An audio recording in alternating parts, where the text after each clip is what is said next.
In this unit, we analyze and account for the allocation of net income, already assessed in the previous unit.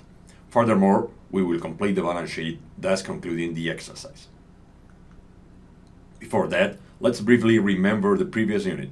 It focused on the analysis and record of the corporate tax for 2016. This tax has to be paid off in 2017, hence it does not affect to the net cash flow in 2016.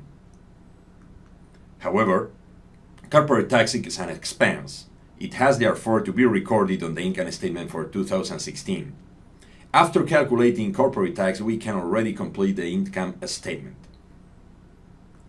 Lastly, the short-term liabilities section reflects now the corporate tax due for 2016, which will be paid off in 2017. As mentioned above, we are posting the allocation of net income, which was calculated in the previous unit. In this regard, the wording says that 40% of the net income will be distributed as dividend to the shareholders. But besides that, this phrase implicitly states how to allocate the remaining 60% of net income. Firstly, as we did before, we identify the possible collections and payments that could have taken place in 2016 due to the dividend. In other words, we will determine the possible cash inflows or cash outflows related to this transaction in 2016. The wording itself provides this insight. At December 31st, Copen pays 40% of the net income as a dividend. We reflect that payment on the net cash flow table. We can now assess net cash flow for 2016. To this end, we sum up both collections and payments. On that basis, we calculate net cash flow.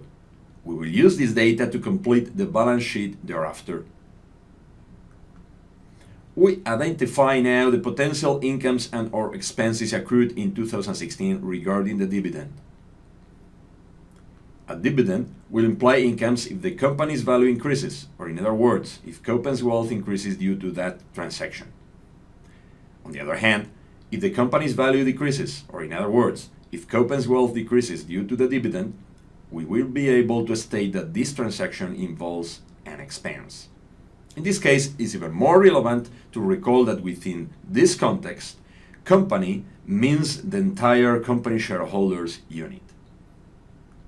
Because indeed, by distributing a dividend, no incomes or expenses are accrued. Like the subscription of capital, the shareholders are just moving their money from one pocket to another. It does not either create or reduce value. We had already affirmed that the income statement was completed. We now confirm that, since once we have analyzed the present transaction, income statement remains unchanged. Finally, we analyze whether the dividend affects to other assets, other than cash, liabilities, or capital.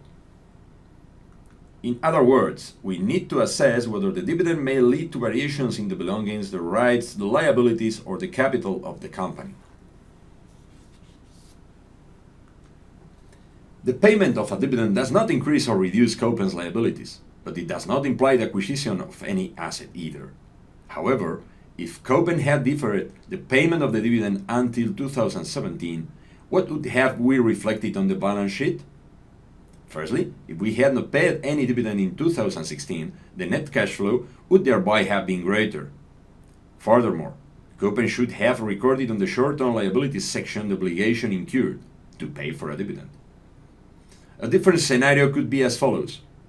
If the company decided to distribute an extraordinary dividend charge to reserves, that's to say unrelated to net income allocation, they would have to post the corresponding payment as well as to record a reduction in retained earnings to the same extent.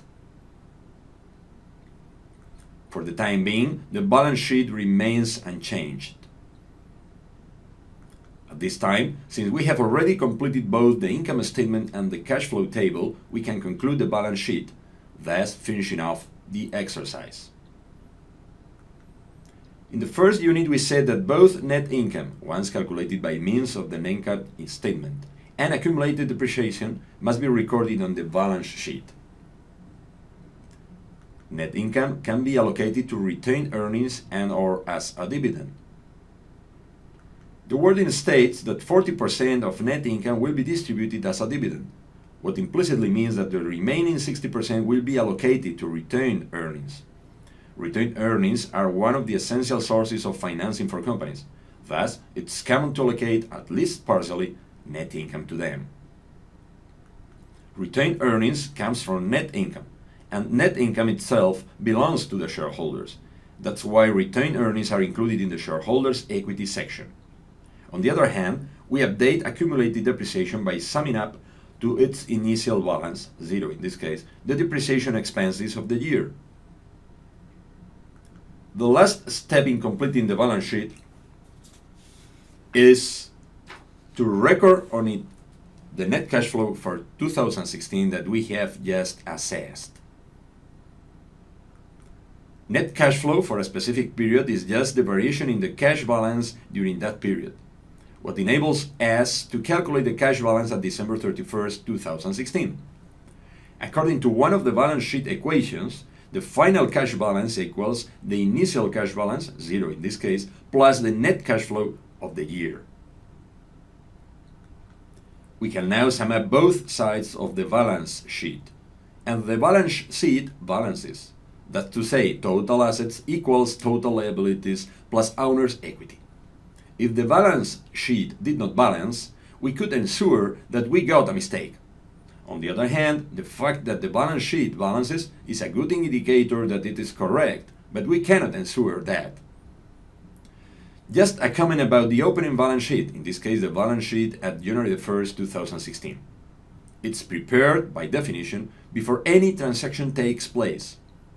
Since Copen was established in 2016, all the line items of the opening balance sheet for that year presents a zero balance. And this is the final version of Copen's closing balance sheet for 2016. Let's summarize this unit, which is the last and definite one. In this unit, we have analyzed the last transaction describing the allocation of net income. Recording the payment of the dividend enabled us to complete the instrumental cash flow table. This transaction does not affect the income statement. Its previous version is therefore the definite one. Finally, the dividend only affects to the cash balance in the balance sheet. However, two line items were pending. On the one hand, final cash balance. We calculated it on the basis of net cash flow for 2016. On the other hand, 60% of net income is allocated to retained earnings, and accumulated depreciation is updated. Once those aspects were recorded, we could sum up the balance sheet, thus concluding the exercise.